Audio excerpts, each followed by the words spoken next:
Ananda, you asked about collecting one's thoughts. I have now begun to explain the wonderful method of cultivation for entrance into samadhi in order to seek the bodhisattva way. First, one must be as pure as glistening frost in keeping these 4 rules of deportment. One must refrain from all superfluous behavior, and then the 3 evils of the mind and the 4 of the mouth will have no cause to come forth. Ananda, if one does not neglect these 4 matters, and, further, does not pursue forms, fragrances, tastes, objects of touch, and the like, then how can any demonic deeds arise? If people cannot put an end to their habits from the past, you should teach them to single-mindedly recite my light atop the Buddha's crown unsurpassed spiritual mantra MWOHSA Dan Duo Bodha La. It is the invisible appearance atop the crown of the thus come one's heads. It is the mantra heart proclaimed by the Buddhas of the unconditioned mind who come forth from the crowns in a blaze of light and sit upon jeweled lotus flowers. What is more, your past lives with Matanji's daughter have created accumulated eons of causes and conditions. Your habits of fondness and emotional love go back not just 1 life, nor even just 1 eon. Yet, as soon as I proclaimed it, she was freed forever from the love in her heart and accomplished arhatship. Even that prostitute, who had no intention of cultivating, was imperceptibly aided by that spiritual power and was swiftly certified to the position beyond study. Then what about you heroes in the assembly, who seek the most supreme vehicle and are resolved to realize Buddhahood? For you it should be as easy as tossing dust into a favorable wind. What, then, is the problem? Those in the final age who wish to sit in a way place must first hold the pure precepts of a bhikshu. To do so, they must find as their teacher a foremost Shramana who is pure in the precepts. If they do not encounter a member of the Sangha who is truly pure, then it is absolutely certain that their deportment in precepts and rules cannot be accomplished.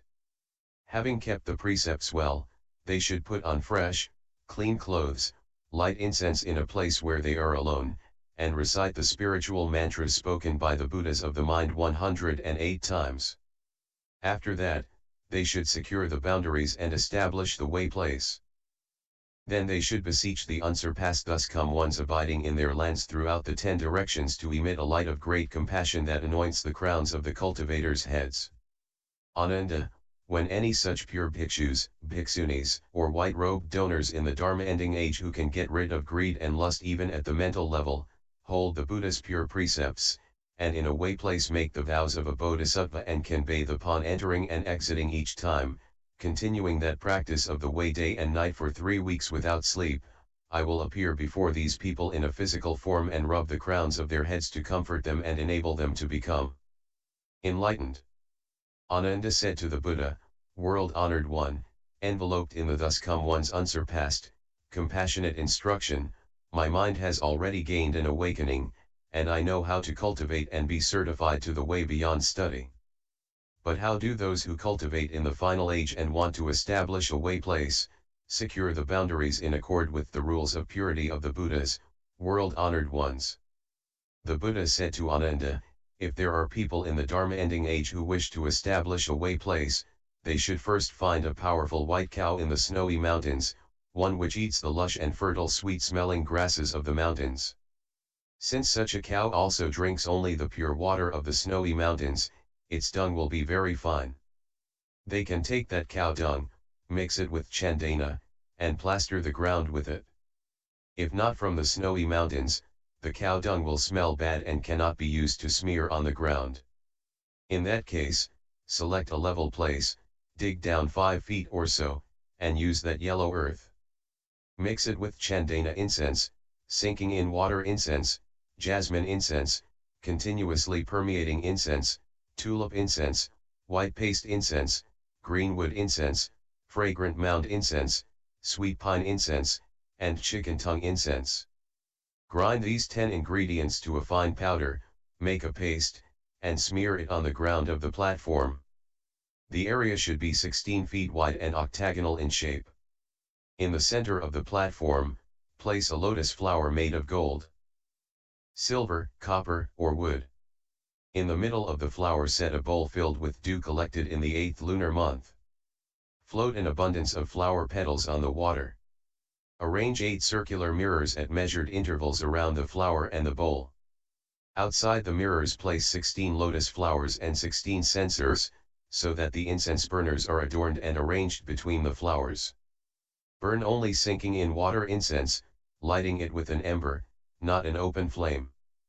Place the milk of a white cow in 16 vessels, along with cakes made with the same kind of milk, granulated sugar, oil cakes, milk porridge, turushka, honey ginger, clarified butter, and filtered honey. These 16 are set around the outside of the 16 flowers as an offering to the Buddhas and great Bodhisattvas. At every mealtime and at midnight, prepare a half pint of honey and 3/10 of a pint of clarified butter. Set up a small incense burner in front of the platform. Decoct the fragrant liquid from the turushka incense and use it to cleanse the coals. Light them so that blaze bursts forth, and toss the clarified butter and honey into the flaming censer. Let it burn until the smoke disappears, and present it to the Buddhas and Bodhisattvas. Drape flags and flower garlands on the 4 outer walls, and within the room where the platform is located, arrange images of the thus come ones and Bodhisattvas of the 10 directions on the 4 walls. In the most prominent place, display images of Vairocana Buddha, Shakyamuni Buddha, Maitreya Bodhisattva, Akshobhya Buddha, Amitabha Buddha, and all the magnificent transformations of Guanyin, contemplator of the world's sounds, Bodhisattva. To the left and right, place the Vajra treasury Bodhisattvas. Beside them display the Lords Chakra and Brahma, Akushma, and the Blue Durga, as well as Kundalin and Baitrakuti and all 4 heavenly kings, with Vinayak to the left and right of the door. Then suspend 8 mirrors in the space around the platform so that they are exactly opposite the mirrors on the platform. This will allow the reflections in them to interpenetrate infinitely. During the first 7 days, bow sincerely to the names of the thus come ones of the 10 directions, the great Bodhisattvas, and the names of the Arhats. Throughout the 6 periods of the day and night, continually recite the mantra while circumambulating the platform. Practice the way with a sincere mind, reciting the mantra 108 times in each session. During the 2nd week, make the vows of a bodhisattva with unwavering ceaseless intent. In my Vinaya, I have already taught about vows. During the 3rd week, hold the Buddha's mantra, Bodha La, for 12 hours at a time with a single intent, and on the 7th day, the thus come ones of the 10 directions will appear simultaneously. Their light will inter-reflect in the mirrors, illumining the entire area, and they will rub the crowns of the practitioners' heads. Cultivating samadhi like this in a way place, even in the Dharma ending age one can study and practice until one's body and mind are as pure and clear as Vaidurya. Ananda, if any one of the Bhikshus precept transmitting masters or any one of 10 Bhikshus in the same assembly is not pure, the way place as described will not be successful. After 3 weeks, sit upright and still for 100 days. Those with sharp roots will not arise from their seats and will become Srotapanas. Although their bodies and minds have not yet attained the ultimate fruition of sagehood, they know for certain, beyond question, that they will eventually realize Buddhahood. You have asked how the way place is established. That is the way it is done. Ananda bowed at the Buddha's feet and said, "After I left the home life, I relied on the Buddha's affectionate regard. Because I sought erudition, I still have not been certified to the unconditioned. When I encountered that Brahma heaven mantra, I was captured by the deviant spell, though my mind was aware, I had no strength to free myself. I had to rely on Manjushri Bodhisattva to liberate me. Although I was blessed by the thus come one spiritual mantra of the Buddha's crown and imperceptibly received its strength, I still have not heard it myself. I only hope that the greatly compassionate one will proclaim it again to kindly rescue all the cultivators in this assembly and those of the future in the paths of rebirth, so that they may become liberated in body and mind by relying on the Buddha's secret sounds." At that moment, everyone in the great assembly bowed as one and stood waiting to hear the thus come one secret compilation of phrases. At that time, hundreds of brilliant rays of light welled forth from the flesh mound at the crown of the world honored one's head. 1,000-petaled precious lotus then welled forth from amidst those rays. Upon the precious flowers sat a transformation thus come one. From the crown of his head 10 beams of light radiated forth, each composed of hundreds of rays of subtle light. Every one of those glowing rays shone on lands as many as the sand grains of 10 Ganges rivers, while throughout empty space Vajra secret trace spirits appeared, each holding aloft a mountain and wielding a pestle. The great assembly, gazing upward, felt fearful admiration and sought the Buddha's kind protection. Single-mindedly they listened as the thus come one in the light at the hallmark of the invisible crown proclaimed this spiritual mantra, skipped. Ananda, it is from this cluster of light atop the crown of the Buddha's head, the secret chant, Sai Dan Duo Bo Da La, with its subtle, wonderful compilation of phrases, that all the Buddhas of the 10 directions come forth. Because the thus come ones of the 10 directions use this mantra heart, they realize unsurpassed, proper, and all-pervading knowledge and enlightenment. Because the thus come ones of the 10 directions take up this mantra heart, they subdue all demons and control all adherents of externalist ways. Because the thus come ones of the 10 directions avail themselves of this mantra heart, they sit upon jeweled lotus flowers and respond throughout countries as numerous as motes of dust. Because the thus come ones of the 10 directions embody this mantra heart, they turn the great Dharma wheel in lands as numerous as fine motes of dust. Because the thus come ones of the 10 directions hold this mantra heart, they are able to go throughout the 10 directions to rub the crowns of beings' heads and bestow predictions upon them. Anyone in the 10 directions, who has not yet realized the levels of sagely fruition, can receive predictions from these Buddhas. Because the thus come ones of the 10 directions are based in this mantra heart, they can go throughout the 10 directions to rescue beings from sufferings experienced in the hells, as hungry ghosts, as animals, or by being blind, deaf, or mute, as well as from the suffering of being together with those one hates, the suffering of being apart from those one loves, the suffering of not obtaining what one seeks, and the suffering of the raging blaze of the 5 skandhas. They can simultaneously liberate beings from both major and minor accidents. In response to their recitation, dangers involving bandits, armies, the law, or imprisonment, dangers involving wind, fire, and water, and dangers of starvation, thirst, or impoverishment are all eradicated. Because the thus come ones of the 10 directions are in accord with this mantra heart, they can serve good and wise advisors throughout the 10 directions. Abiding in the 4 aspects of awesome deportment, they make absolutely appropriate offerings. In the assemblies of as many thus come ones as there are sand grains in the Ganges, they are considered to be great Dharma princes.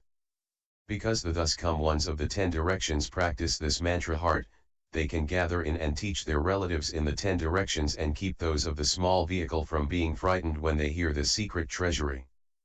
Because the thus come ones of the 10 directions recite this mantra heart, they realize unsurpassed enlightenment while sitting beneath the Bodhi trees, and enter pari-nirvana. Because the thus come ones of the 10 directions transmit this mantra heart, after their nirvana, those to whom they have bequeathed the Buddha Dharma can dwell in and support it to an ultimate degree. Being strict and pure in the precepts and rules, they can attain total purity. If I were to explain this cluster of light atop the crown of the Buddha's head Bodha La mantra from morning till night unceasingly, without ever repeating any syllable or phrase, I could go on for as many eons as there are sand grains in the Ganges and still never finish.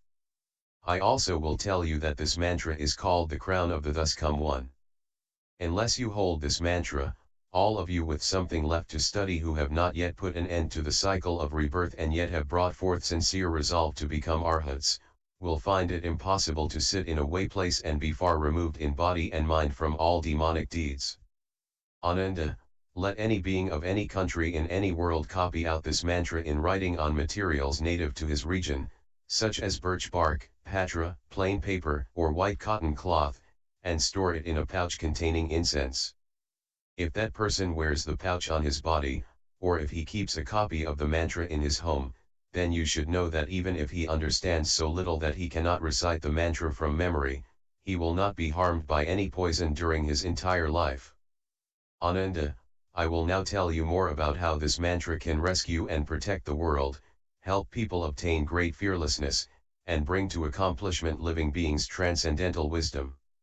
You should know that, after my extinction, if there are beings in the Dharma ending age who can recite the mantra themselves or teach others to recite it, such people who recite and uphold it will not be burned by fire, will not be drowned by water, and will not be harmed by mild or potent poisons. Other such things will not happen to them either, including not being possessed by any dragon, gods, ghost, spirits, weird entities, demonic ghosts, or evil mantras. These people's minds will attain proper reception, so that any spell, any paralyzing sorcery, any poison made of herbs, gold, silver, any plant, tree, insect, or snake, and any of the myriad kinds of poisonous vapors will turn into sweet dew when encountered or ingested. No evil stars, nor any ghost or spirit that harbors malice in its heart and poisons others can work its evil on these people. Vinayak as well as all the evil ghost kings and their retinues will be led by deep kindness to always guard and protect them. Ananda, you should know that 84,000 Nayotas of Ganges sons of Kotis of Vajra treasury king bodhisattvas and their descendants, each with Vajra multitudes in their retinues, are ever in attendance, day and night, upon this mantra. If beings whose minds are scattered and who have no samadhi remember and recite the mantra, the Vajra kings will always surround such good people. That is even more true for those who are decisively resolved upon Bodhi. All the Vajra treasury king bodhisattvas will regard them attentively and secretly hasten the opening of their spiritual awareness.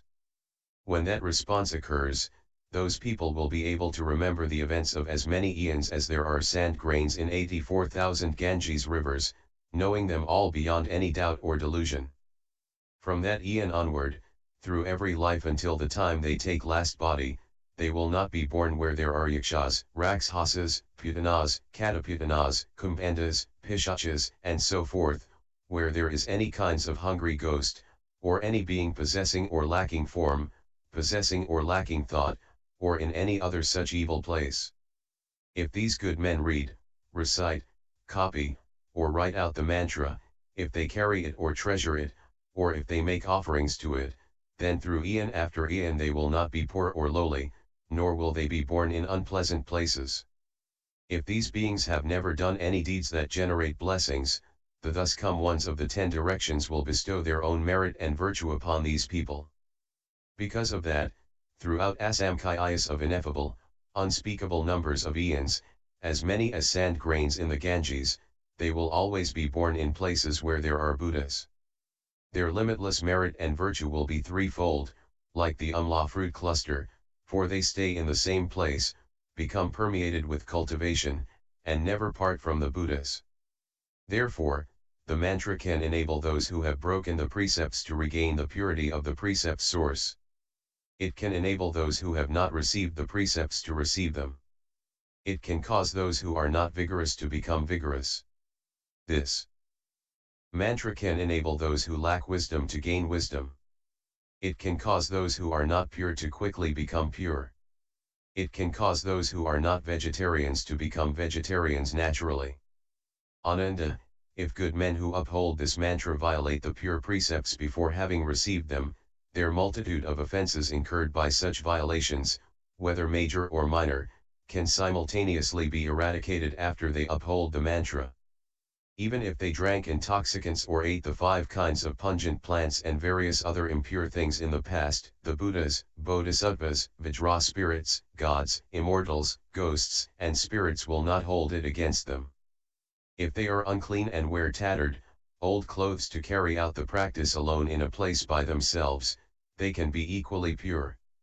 Even if they do not set up a platform, do not enter a way place, and do not practice the way, but recite and uphold this mantra, their merit and virtue can still be identical with that derived from entering the platform and practicing the way. If they have committed the 5 rebellious acts, grave offenses warranting unintermittent retribution, or if they are bhikshus or bhikshunis who have violated the 4 parajikas or the 8 parajikas, after they recite this mantra, even such heavy karma can dispense after they recite this mantra, like a sand dune that is scattered in a gale, so that not a particle of it remains. Ananda, if beings who have never repented and reformed any of the obstructive offenses, either heavy or light, that they have committed throughout infinite countless eons past, up to and including those of this very life, can nevertheless read, recite, copy, or write out this mantra or wear it on their bodies or place it in their homes or in their garden houses, then all that accumulated karma will melt away like snow in hot water. Before long they will obtain awakening to patience with the non-existence of both beings and dharmas. Moreover, Ananda, if women who do not have children and want to conceive can sincerely memorize and recite this mantra or carry the mantra Sai Dan Duo Buo Da Lot on their bodies, they can give birth to sons or daughters endowed with blessings, virtue, and wisdom. Those who seek long life will obtain long life. Those who seek to quickly perfect their reward will quickly be able to do so. The same is true for those who seek something regarding their bodies, lives, appearance, or strength. At the end of their lives, they will gain the rebirth they hope for in whichever of the lands of the 10 directions they wish. They certainly will not be born in poorly endowed places, or as inferior people, even less will they be reborn in some odd form. 6. Ananda, if there is famine of plague in a country, province, or village, or if perhaps there are armies, brigands, invasions, war, or any other kind of local threat of danger, then by writing out this spiritual mantra and placing it on the 4 city gates, or on a chitya or on a dvaha, by instructing all the people of the country to venerate the mantra, make obeisance to it, revere it, and single-mindedly make offerings to it, by instructing all the citizens to wear it on their bodies or to place it in their homes, and then all such disasters and calamities will completely disappear. Ananda, in each and every country where the people accord with this mantra, the heavenly dragons are delighted, the winds and rains are seasonal, the 5 kinds of crops are abundant, and the people are peaceful and happy. It can also suppress all evil stars which may appear in any of the directions and transform themselves in uncanny ways. Calamities and obstructions will not arise. People will not die accidentally or unexpectedly, nor will they be bound by fetters, cangs, or locks. Day and night they will be at peace, and no evil dreams will disturb their sleep. Ananda, this Saha world has 84,000 changeable and potentially devastating evil stars. 28 great evil stars are the leader, and another 8 great evil stars are the rulers. They take various shape, and when they appear in the world they bring disaster and unexpected calamities down upon beings. But wherever the mantra is kept they will all be eradicated. A boundary will be secured for 12 yojanas around, and not evil calamity or misfortune will ever encroach upon it. Therefore, the Thus Come One proclaims this mantra to be one which will protect all cultivators of the future who have just begun to study, so that they can enter samadhi, be peaceful in body and mind, and attain great tranquility. Even less will any demon, ghost, or spirit, or any enemy, calamity, or misfortune do from former lives that reach back to beginningless time, or any old karma or past debts come to vex and harm them. As to you and everyone in the assembly who is still studying, and as to cultivators of the future who rely on my platform and hold the precepts in accord with the Dharma, who receive the precepts from pure members of the Sangha, and who hold this mantra hard without giving rise to doubts, should such good men as these not comprehend their minds in that very body, then the Thus Come Ones of the 10 directions have lied. When he finished this explanation, measureless hundreds of thousands of Vajra power knights in the assembly came before the Buddha, placed their palms together, bowed, and said to the Buddha, with sincere minds we will protect those who cultivate Bodhi in this way, according to what the Buddha has said. Then the Brahma king, the god Shakra, and the 4 great heavenly kings all came before the Buddha, made obeisance together, and said to the Buddha, if indeed there are good men who cultivate and study in this way, we will do all we can to earnestly protect them and cause everything to be as they would wish throughout their entire lives. Moreover, measureless great Yaksha generals, Rakshasa kings, Putana kings, Kumbhanda kings, Pishacha kings, Vinayak, the great ghost kings, and all the ghost commanders came before the Buddha, put their palms together, and made obeisance. We also have vowed to protect these people and cause their resolve for Bodhi to be quickly perfected. Further, measureless numbers of gods of the sun and moon, lords of the rain, lords of the clouds, lords of the thunder, lords of lightning who patrol throughout the year, and all the retinues of stars which were also in the assembly bowed at the Buddha's feet and said to the Buddha, "We also protect all cultivators, so that their way places are peaceful and they can attain fearlessness." Moreover, measureless numbers of mountain spirits, sea spirits, and all those of the earth, the myriad creatures and entities of water, land, and the air, as well as the king of wind spirits and the gods of the formless heavens, came before the Thus Come One, bowed their heads, and said to the Buddha, "We also will protect these cultivators until they attain Bodhi and will never let any demons have their way with them." Then Vajra treasury king Bodhisattvas in the great assembly, numbering as many as 84,000 nayotas of kodas worth of sand grains in the Ganges, arose from their seats, bowed at the Buddha's feet, and said to the Buddha, "World-honored one, the nature of our deeds in cultivation is such that, although we have long since accomplished Bodhi, we do not grasp at Nirvana, but always accompany those who hold this mantra, rescuing and protecting those in the final age who cultivate Samadhi properly. World-honored one, such people as this, who cultivate their minds and seek proper concentration, whether in the way place or walking about, and even such people who with scattered minds roam and amuse themselves in the villages, will be accomplished and protected by us and our retinue of followers. Although the demon kings and the gods of great comfort will seek to get at them, they will never be able to do so. The smaller ghosts will have to stay 10 yojanas distance from these good people, except for those beings who have decided they want to cultivate dhyana. World-honored one, if such evil demons or their retinues want to harm or disturb these good people, we will smash their heads to smithereens with our Vajra pestles. We will always help these people to accomplish what they want." Then Ananda arose from his seat, bowed at the Buddha's feet, and said to the Buddha, "Now that we who are dull and slow, who are fond of erudition but have not sought to stop the outflows of our minds, have received the Buddha's compassionate instructions and have attained the proper means to become infused with cultivation, we experience joy in body and mind and obtain tremendous benefit. World-honored one, for one who cultivates in this way and is certified as having attained the Buddha Samadhi, but who has not yet reached Nirvana, what is meant by the level of dry wisdom? What are the 44 minds? What is the sequence in which one cultivates to reach one's goal? What place must one reach to be said to have entered the grounds?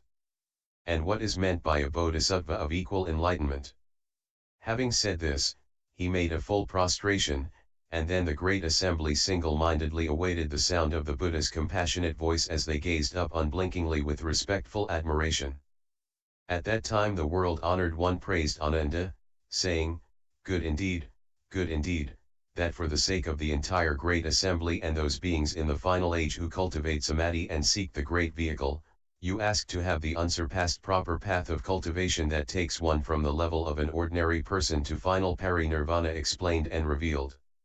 Listen attentively, and I will speak about it for you.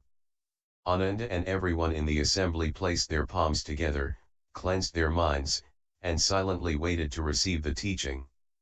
The Buddha said, "Ananda, you should know that the wonderful nature is perfect and bright, apart from all names and attributes. Basically there is no world, nor are there any beings. Because of falseness, phenomena come into being. Because phenomena come into being, they also cease to be. Even the terms coming into being and ceasing to be are false. When the false ceases to be, that is known as truth. This is called the Thus Come One's unsurpassed Bodhi and Great Nirvana. These names refer to two kinds of turning around. Ananda, you now wish to cultivate true Samadhi and arrive directly at the Thus Come One's pari-nirvana. First, you should recognize the two upside-down causes of living beings and the world. The non-arising of upside-downness is the Thus Come One's true Samadhi. Ananda, what is meant by the upside-downness of beings? Ananda, our nature endows the mind with understanding because the nature itself is the perfection of understanding. By adding understanding, another nature comes into being, and from that false nature, views arise. From absolute nothingness comes ultimate existence. All that exists comes about in that way. The cause is not an actual cause. Subjective reliance on objective appearances is basically groundless. Thus, the very basis for the existence of the world and beings is fundamentally unreliable confusion about one's basic, perfect understanding results in the arising of falseness. Falseness itself is devoid of substance, it is not something which can be relied upon. One may wish to return to the truth, but that wish for the truth is already a falseness. The real nature of true suchness is not a truth that one can seek to return to. By doing so one misses the mark. What basically does not arise, what basically does not dwell, what basically is not the mind, and what basically are not dharmas come into being in turn. As they arise more and more strongly, they form the propensity to create karma. Similar karma sets up a mutual stimulus. Because of the karma thus generated, there is mutual production and mutual extinction. That is the reason for the upside-downness of beings. Ananda, what is the upside-downness of the world? All that exists and pertains to existence falsely arises in sections and shares. The world is based on that, but this cause is not an actual cause. Everything that is dependent has nothing on which it is dependent, and so it shifts and slides ceaselessly. Because of this, the world of the three periods of time and four directions come into being. Their union and interaction bring about changes which result in the 12 categories of beings. That is why, in this world, movement brings about sounds, sounds bring about forms, forms bring about smells, smells bring about contact, contact brings about tastes, and tastes brings about awareness of dharmas. The random false thinking resulting from those 6 creates karma, and this continuous revolving becomes the cause of 12 different categories. And so, in the world, sounds, smells, tastes, contact, and the like, are each transformed throughout the 12 categories to make one complete cycle. Based on that continuously revolving process involving upside-down phenomena, those born from eggs, those born from wombs, those born from moisture, and those born by transformation, beings with form, those without form, those with thought, and those without thought, beings not totally endowed with form, those not totally lacking form, those not totally endowed with thought, and those not totally lacking thought come into being in this world. Ananda, through a continuous process of falseness, the upside-down state of movement occurs in this world. It unites with energy to become 84,000 kinds of random thoughts that either fly up or dive down. From that eggs come into being and transmigrate throughout the lands as fish, birds, amphibians, and reptiles, so that their kinds abound. Through a continuous process of defilement, the upside-down state of desire occurs in this world. It unites with stimulation to become 84,000 kinds of random thoughts that are either erect or horizontal. From that embryos in wombs come into being and transmigrate throughout the lands as human beings, animals, dragons, and immortals until their kinds abound. Through a continuous process of attachment, the upside-down state of inclination occurs in this world. It unites with warmth to become 84,000 kinds of random thoughts that are vacillating and inverted. From that organisms in moisture come into being and transmigrate throughout the lands as insects and crawling invertebrates, until their kinds abound. Through a continuous process of change, the upside-down state of borrowing occurs in this world. Based on upside-downness, it unites with contact to become 84,000 kinds of random thoughts of new and old. From that, organisms that undergo transformations come into being and transmigrate throughout the lands as forms of metamorphic flying and crawling creatures, until their kinds abound. Through a continuous process of restraint, the upside-down state of obstruction occurs in this world. It unites with attachment to become 84,000 kinds of random thoughts of refinement and brilliance. From that animate entities that possess form come into being and transmigrate throughout the lands as auspicious and inauspicious creatures, until their kinds abound. Through a continuous process of annihilation and dispersion, the upside-down state of delusion occurs in this world. It unites with darkness to become 84,000 kinds of random thoughts of obscurity and hiding. From that, animate entities that are formless come into being and transmigrate throughout the lands as empty, dispersed, annihilated, and submerged beings until their kinds abound. Through a continuous process of illusory imaginings, the upside-down state of shadows occurs in this world. It unites with memory to become 84,000 kinds of random thoughts that are hidden and bound up. From that, animate entities endowed with thought, come into being and transmigrate throughout the lands as spirits, ghosts, and devious beings, until their kinds abound. Through a continuous process of dullness and slowness, the upside-down state of stupidity occurs in this world. It unites with obstinacy to become 84,000 kinds of random thoughts that are dry and attenuated. From that, animate entities lacking thought, come into being and transmigrate throughout the lands as their vitality and spirit change into earth, wood, metal, or stone, until their kinds abound. Through a continuous process of parasitic interaction, the upside-down state of simulation occurs in this world. It unites with defilement to become 84,000 kinds of random thoughts of according and relying.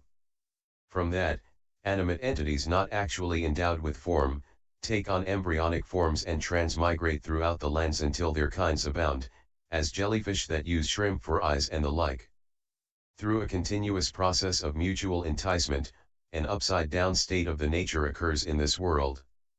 It unites with mantras to become 84,000 kinds of random thoughts of reckoning and summoning. From that, animate entities not actually lacking form become formless beings and transmigrate throughout the lands as the hidden beings of mantras and incantations, until their kinds abound. Through a continuous process of false unity, the upside-down state of transgression occurs in this world. It unites with unlike formations to become 84,000 kinds of random thoughts of reciprocal interchange.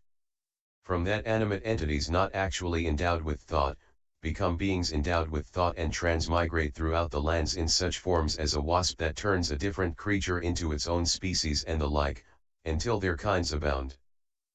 Through a continuous process of enmity and harm, the upside-down state of killing occurs in this world. It unites with monstrosities to become 84,000 kinds of random thoughts of devouring one's father and mother. From that, animate entities not actually lacking thought become beings that lack thought and transmigrate throughout the lands, until their kinds abound in such forms as the owl which hatches its young from clods of dirt, and the poaching bird, which incubates a poisonous fruit to create its young, whereupon the young of each eat the parents and the like, until their kinds abound. These are the 12 categories of beings.